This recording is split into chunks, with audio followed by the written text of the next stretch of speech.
Welcome back to Cards and Comics, guys. Today I have a 90s baseball card PC update. This is a player collection update. I have three main collections or players I collect in the 90s. It's Griffey, Thomas, Jeter. I collect them in that order. So I have more Griffeys than Thomas, more Thomas and Jeter.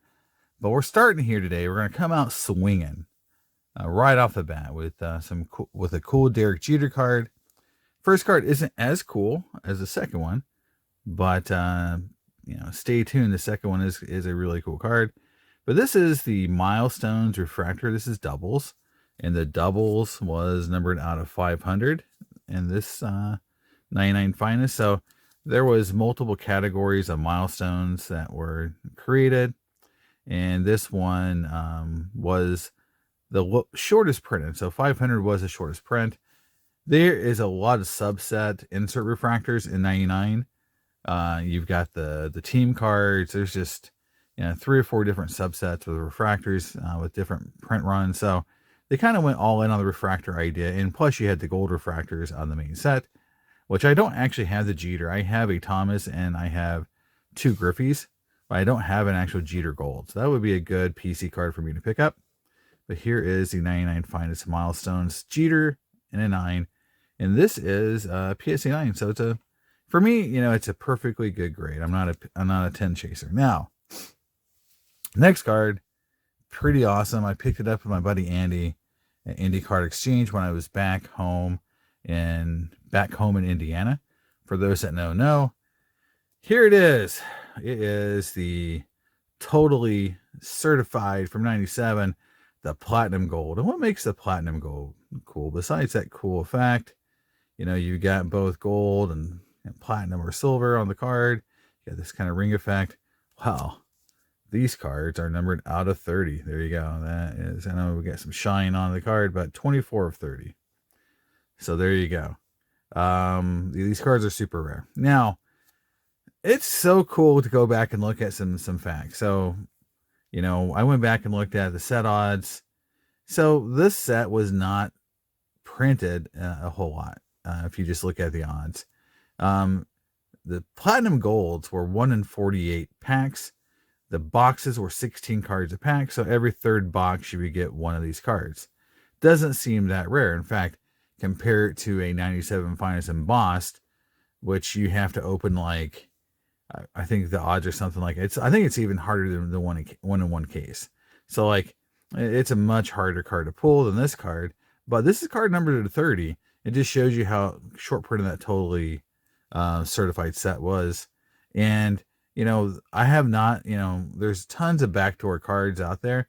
But the good thing about this set, it's one of those sets that has kind of withstood that issue, unlike some other sets, in terms of there's more faith that these cards made it into packs. They weren't backdoored. There wasn't a lot of blank numbered that were renumbered after the fact, and the kind of things that kind of hurt the 90s card values. So, but a Jeter card numbered to 30 from the 90s is pretty cool. It's a great set. It's one of my favorite sets from the 90s that when you look at rubies, essential credentials, PMGs, this totally certified Platinum Golds get very little attention compared to those set cards in terms of price point. So they're still somewhat affordable, but I don't think they're going to stay that way forever. So I kind of went all in on this card. I traded for it, gave up some other Jeter cards that were really cool to get it. So, but I'm very happy to get something that rare, because right now, rarity is the commodity of the 90s right now. If it's guaranteed rare, it's something that you should look at picking up if you're a PC guy and it's affordable.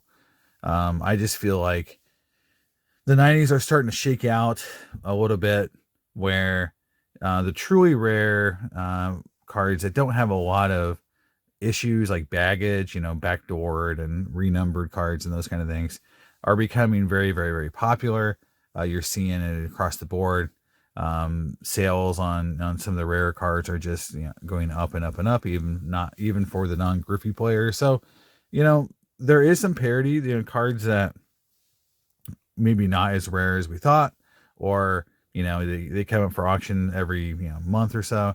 You're seeing some price cooling on those kind of cards, but cards that truly are hard to find and pretty desirable are still doing really well. Next up is Mr. Frank Thomas. So Mr. Frank Thomas, again, I don't have a ton of cards, but the first one is a cool one. I'll explain it a little bit. But it is a Crusade, 98 Crusade. Now, I have this card in a PSA or an SGC 9, I have to remember. But, so why do I have two? Well, one thing, it has a dimple, like right there. Do you see that? That little defect right there. So I got it at a good price with the little dimple. And I'm going to put this in my raw 98 Crusade set. So it's going to go just like this. It's going to go in the top loader into that set.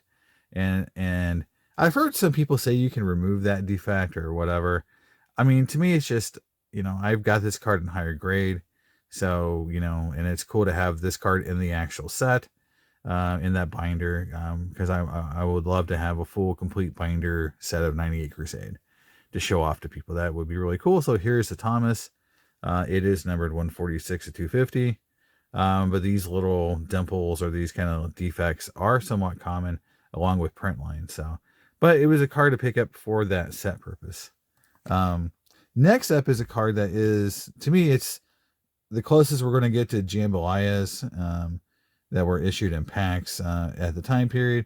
This is numbered out of 1999. It's the EX Exceptional Frank Thomas, and I believe there's three colors of these. There's blue, green, and red. I think that's the three colors. This is the red to 1999. The year on this card, I get the years all mixed up here. So I think this actually might be from 2000. Let me look at it. Let's see for sure. Yeah, this might have been issued in 2000. It's hard to say, but that's what it looks like.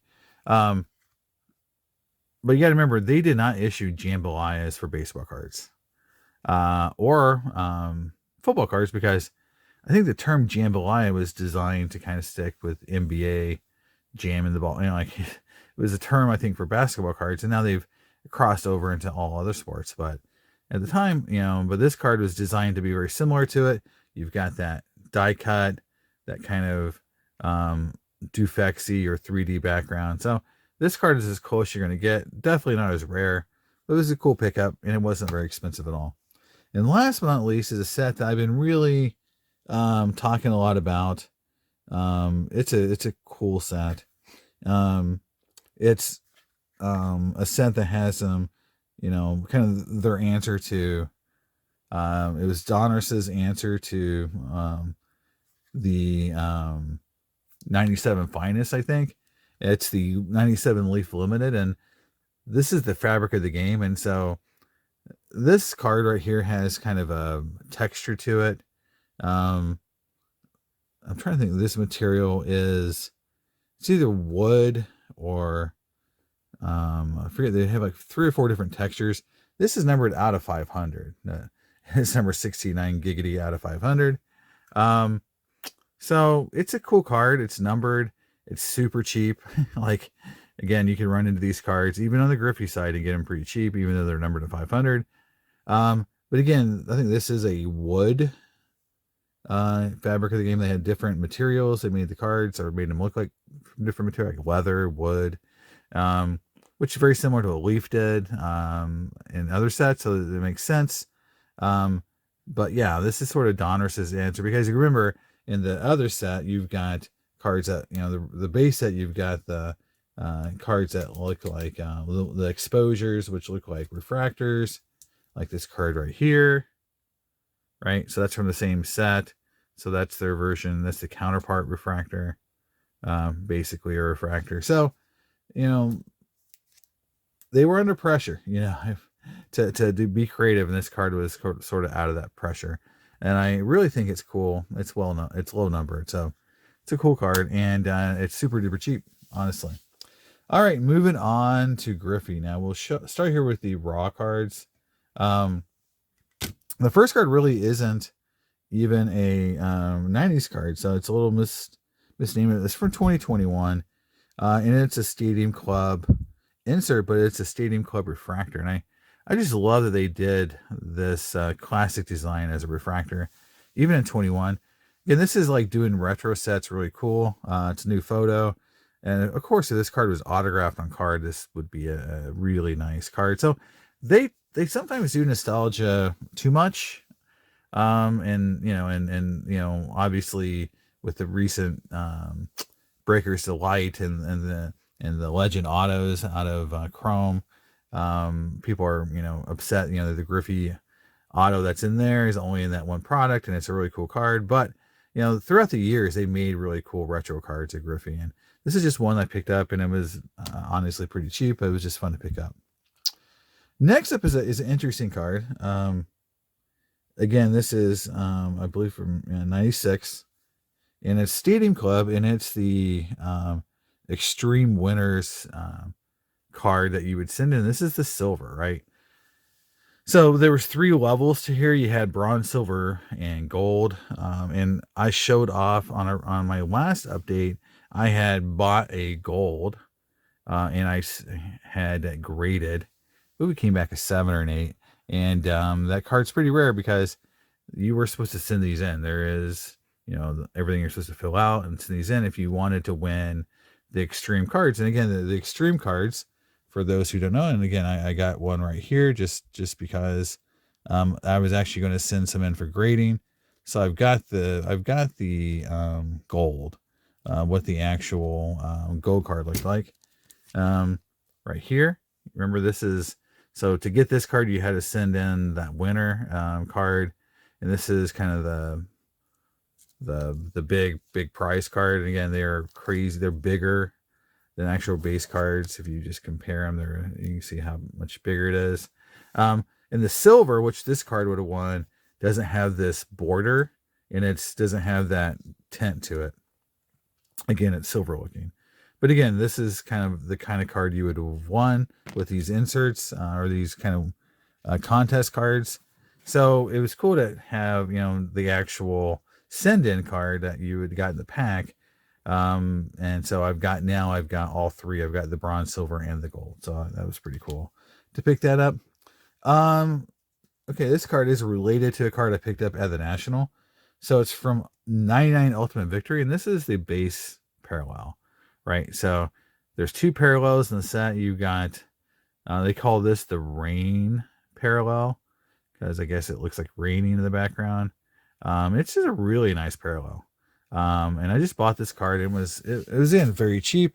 And for those who don't remember what I picked up at the National, here is the wave parallel that goes for a lot more money, and it's numbered out of 100.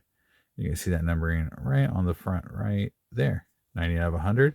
So now I have both cards, and if I was super duper OCD, I'd say, well, I need to get the rainbow and get them all graded, and I can have all 3 cards graded. Well, I have all 3 cards. I just have 2 of them raw because this card is really not worth a ton, even in a PSA 10. Worth a little bit, but I mean, you send in probably 30 of them to get a 10 with PSA right now. So this card is awesome, and now I've got both parallels, and there you go. That's the 2 parallels from 99 Ultimate Victory. One of my favorite sets, and it is by far one of the sets I want to open the most on my channel coming up. All right, next up is a card that I showed off a Frank Thomas version of this card. And it is something that, when you see them in person, these cards are really cool. And this is a parallel. And it's from 96, so there wasn't as many, let's just say, insert parallels. This is an insert card, and they did a parallel version of it, and that's not common in 1996 to see it. Now you're seeing it all the time with the different kabooms and all the different versions of those cards that are parallels. Back in the 90s, you had an insert set, and then you had one version of it, and that was it. Even refractors, it was very rare to see, at the very beginning, they had one type of refractor. Then in 97, they came up with multiple kinds. So there was evolution. But this is 96. This is Leaf Limited. So we talked about 97. So this is a year before. They did these lumberjack cards, which kind of have this wood like product or surface. And they did the regular version, and this is the black version. So this is the black bordered version. I know I've got stuff all over the holder I've been trying to wipe off. I haven't actually replaced this holder yet with a new one, but it's a really cool card. It again has stuff on the holder, but I am just impressed by how nice this card looks. And then obviously here it is on the back, and these are numbered out of 500, which again for 96 was still pretty limited. And I had a black Frank Thomas. Now I've got the black Ken Griffey Jr. And I looked at it. It's a nice looking card. I don't really feel like I need to get it graded today, but it's a card that might in the future be worth grading. But it's a fun card. And then the last raw card here is from 99 Topps Chrome. It's the all Topps outfielder card, so it's got multiple players on it, and you've got Sosa, Griffey, and Juan Gonzalez. So only one of those made the Hall of Fame, and we all know which one it was. So, but it's just again, these 90s refractors all look great, and I am again building my trying to build the entire Griffey 90s refractor set. Quite a few cards there. And so that's going to be a very big focus on the next cards I want to show you, which are my graded cards. So we'll start here. So the first cards I'm going to show you aren't those cards, but they're very cool. And we'll start here with an artist proof. One of my favorite type of insert from the 90s, artist proofs, especially when they were duplex like this card. So this is 97 Pinnacle. This is the Clout 9 subset. Probably one of the most beautiful Dufex cards ever made. It doesn't matter who the player is. This set is spectacular with that checkered pattern, that curved design on the pattern. It's just there's so much going on. The gold really stands out. Here's the back again. It doesn't really have much flair, but that front is amazing. This card, I've taken the cards like this to card shows before, and they don't last long because they're cheap still, and this design is just insane. There isn't anything that's cool in today's hobby, in my opinion. Something like this. This is just one of those like technologies that's lost to time, mixed with a cool design and a great player. It's definitely a winner. It's only an 8, but that card is really popular. It sells really well. Next up is a card I've actually never really owned, and it's one of those cards I don't know much about. I need to look up the pop count to see if is it rare, is it not rare. But it's 97 SPX. It's the gold version. So card number 45. This is the base card, and this is the base gold. And then you can see, I love it. And they do the smile. There he is, smiling, not serious, smiling. Yeah, I did that in the video when I first opened this.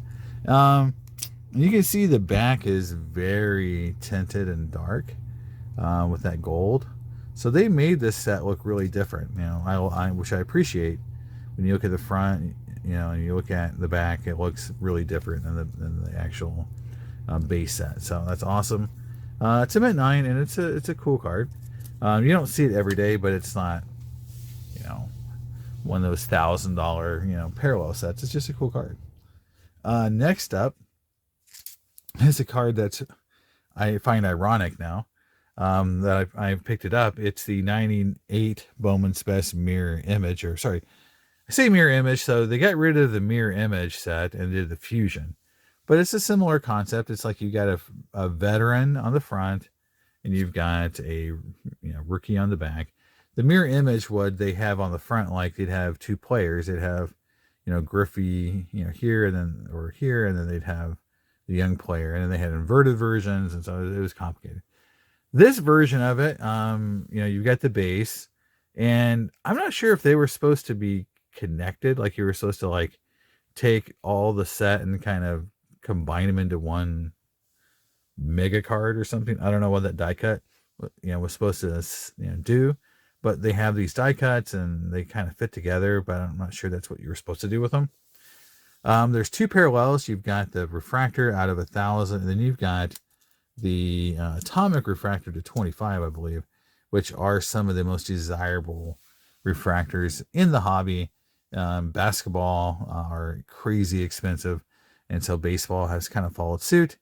And the thing that's crazy is I just picked up the Griffey refractor version that's on my way to me, numbered 100. So I now have the base, which is a PSA 10, and I have the refractor, and so now I just need the atomic, which is on the list anyway because it's a refractor. But that is a very expensive and hard to get card. This card, not so much, but getting the refractor in the mail is kind of cool that I had that card. And that was not planned. I just had waited so long to show off my cards that by the time I did, I had found and purchased that, the actual refractor. And then here's an insert set from 98 Upper Deck. This is the Clearly Dominant. And it's just an insert. You got the acetate, the foil. It's just, they were experimenting, man. Like they were seeing what would stick. This is a near mint 8, but it's the Clearly Dominant from 98 Upper Deck. Here's the back. And this is numbered. I believe these are out of 250. Yeah, so it's again, we said 500 was pretty good. 95, 96. This is 98, and now we're down to 250 for kind of it's a cool looking insert set, but it's not, overwhelmingly cool, but it's cool. So very fun card. Low numbered 250, and there you go. And it's gold, which I always appreciate that color on the card. All right, moving on to the refractor and autograph version part of the show. All right, first up, 1998 Bowman Chrome reprint of the 89 Tiffany or Bowman card. And this is just a cool reprint. It's a refractor. It's from the 90s. And it just shows you like what would have looked like to have Bowman Chrome in 1989, as a parallel to the base set. That looks tremendous. Etching still exists at this time period. That's the biggest pet peeve I have today with modern refractors is the etching and the card quality. The cards, they look like foil cards, not refractors to me today. They look like just a base foil card. Here's the back. Nothing really, special about the back. They didn't do anything. They didn't do a two-sided refractor type thing, but that's just fun. It's a BGS 9, so kind of fits in a little bit. But I don't have that many BGS cards in that collection. Refractors. Next one is a split screen. Again, this is from 1990's Finest. I remember when I said on the Jeter, there's tons of subsets. This is another subset. This subset worked. You could either have one here, or the entire card refractor. So to get this set, you have to get 3 different copies of it. One with Griffey, one with, in this case, we have A-Rod, and then you'd have one with both A-Rod and Griffey. It's a 10, so it gives a little bit more value, but they've never been popular. And then there's another version of this, another split screen, and there's another version that has 2 players on it. From this is like series 2, I believe. So anyway, it just, there's split screens, and there's another version of this, dynamic duo or something like that. Where you have the same exact kind of insert set with different players. But there's the Griffey. I was seeing, nope, no refractor back, just normal back. But this one has the Griffey as the refractor. So nothing crazy there yet.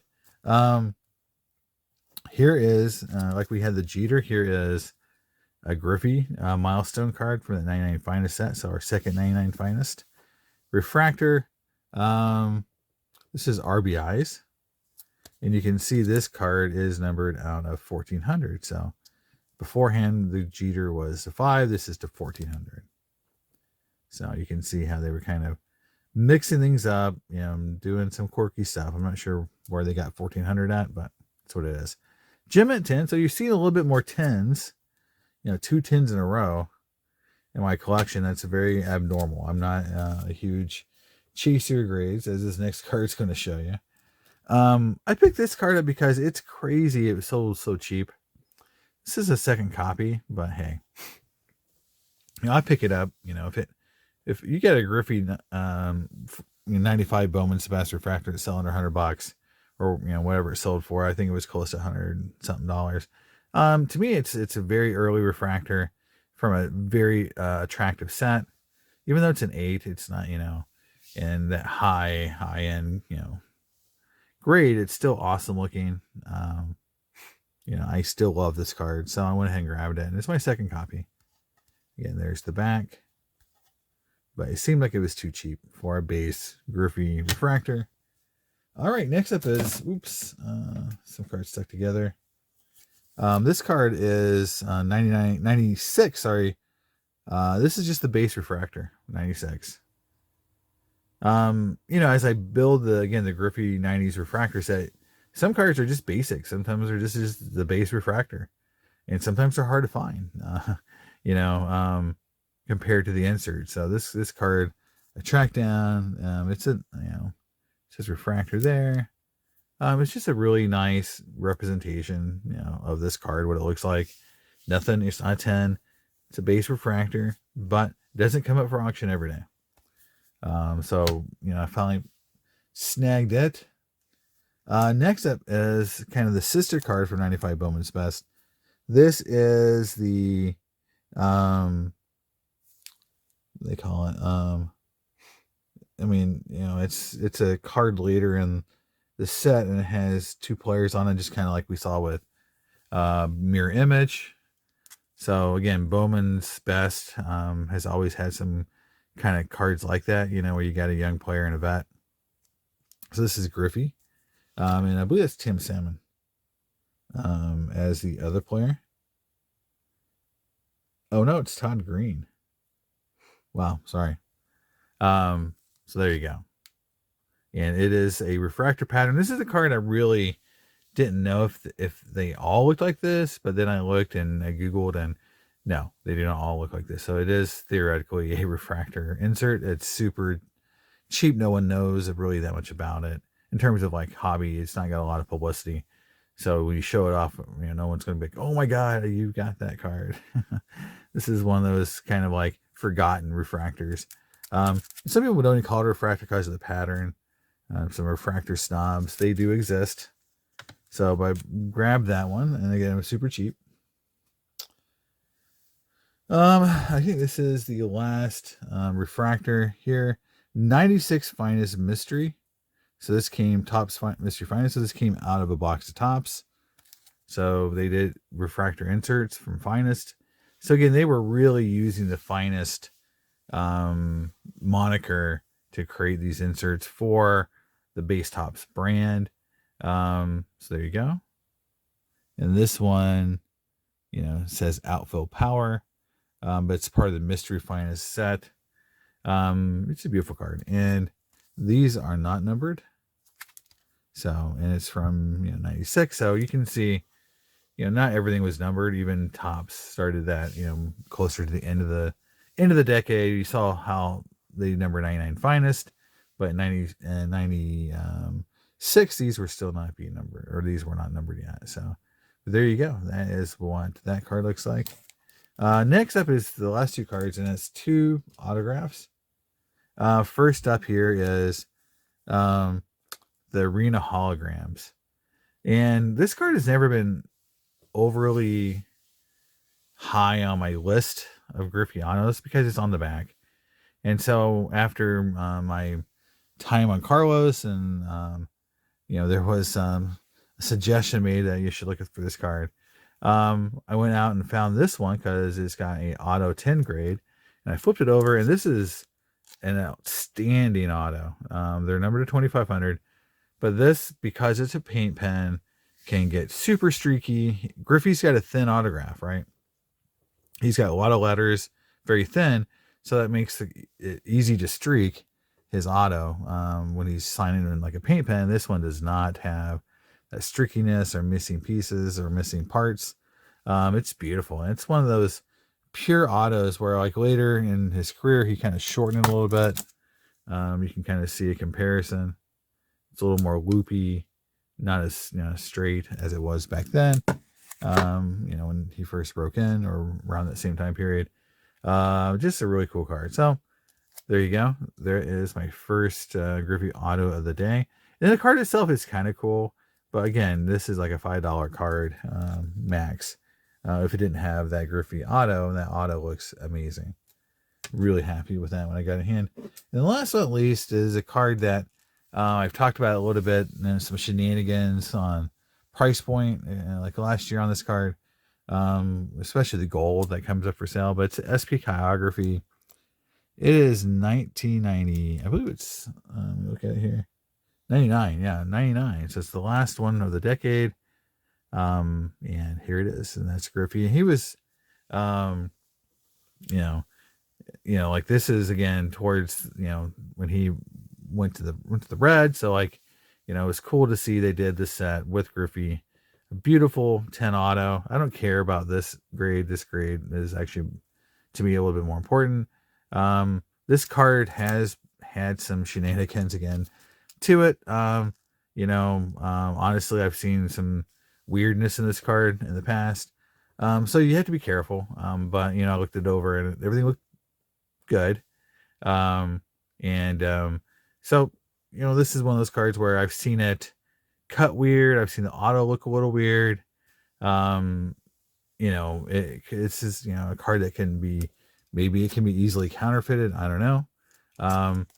This is something I've just seen a lot of variations of this card. So just be careful out there, guys, with buying these high-end Griffey cards or autographs. Just do a lot of photo matching to make sure that you're looking at something that's even graded. They don't always catch it. So you got to do some homework on some of these cards. And this is one of the ones that I've seen some variation with.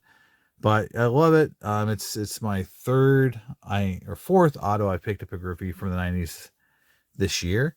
So I have made some headway on that. And you saw those refractors I picked up.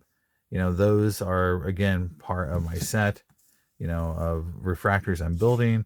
So quite a few I picked up, including some bases. I always value the base like this. This is from the regular set, not an insert card. It's part of the regular set, and I just kind of value those a little bit more. So we're seeing, I'm getting closer on that. I'll give an update on percentages, probably towards the end of the year, to see kind of how much progress I've made on some of these sets. But yeah, it's a lot of fun, and set building, player collecting building, makes the hobby so much more fun, especially in the 90s when there's so much fun cards to dig through and try to find. So there it is, guys. That's my video. Hope you like it, and I'll see you next time in Cards and Comics. Bye.